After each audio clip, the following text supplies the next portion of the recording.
ఈలోపు యాక్చువల్‌గా పాపం ఫ్యాన్స్ మీ అందరికీ చాలా ఎక్స్‌పెక్టేషన్ ఉంటది. దానివల్ల ఈ కాంబినేషన్ కరెక్ట్ కాదేమో, ఎలా ఉంటదో, అసలు ఈ కామెడీ ఎలా చేస్తాడు, ప్రభాస్‌కి ఒక ఇమేజ్ ఉంది. ఇలాంటియన్నీ చాలా డౌట్లుండేయి అందరికి. అందరికి మీకే కాదు, అసలు మా ఇంట్లోనే డౌట్లుంటాయి. ఏంటి నిజంగా నువ్వు ప్రభాస్‌తో తీస్తావా అని. కానీ నేను నా పెన్ను,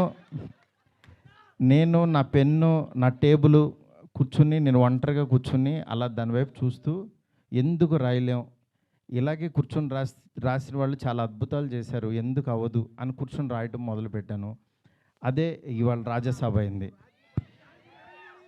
నేను అంటే ఈరోజు చాలా ఎమోషనల్ డే. ఎందుకంటే ఒ అందరూ పాపం ప్రభాస్ గారిని మారుతితో అవసరమా ఈ టైంలో అది ఇది నేను చాలా అడుగుతూ ఉండేవాళ్ళు. కానీ ఆయన మీరెవ్వరూ చూడండి, నేను తనలో ఒకటి చూశాను, మీరు వదిలేసేయండి అనేవాడు.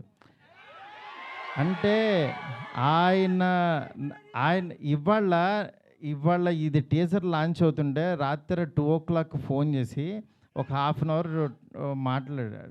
ఆయన ఫోన్ చేసి, డార్లింగ్ ఇది డార్లింగ్, అను చూసా డార్లింగ్ ఇలా అని.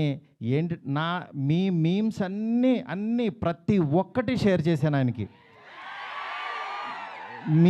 మీరు ఒకసారి ఆయన క్యాప్ పెట్టుకుని వెళ్తే రెబల్ గాడ్ పొద్దున్నే లెగంగానే రెబల్ గాడ్ని చూపించావు, చాలా థ్యాంక్స్ అని ఎవరో పెడితే ఆ లుక్ ఆయనకి షేర్ చేసి చూపించాను.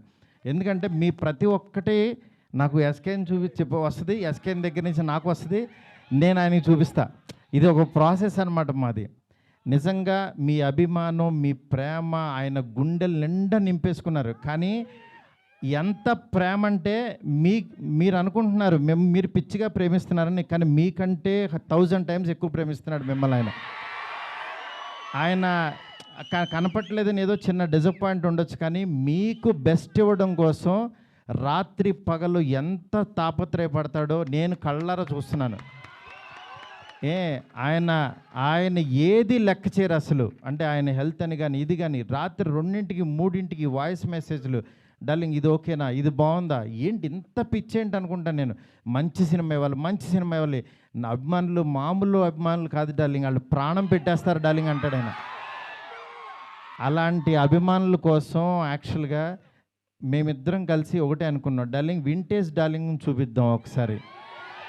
మీ టైమింగ్ ఒకటి ఉంటుంది, ఆ టైమింగ్ని మళ్ళీ ఒకసారి బుజ్జిగాడిని మళ్ళీ టచ్ చేద్దాం.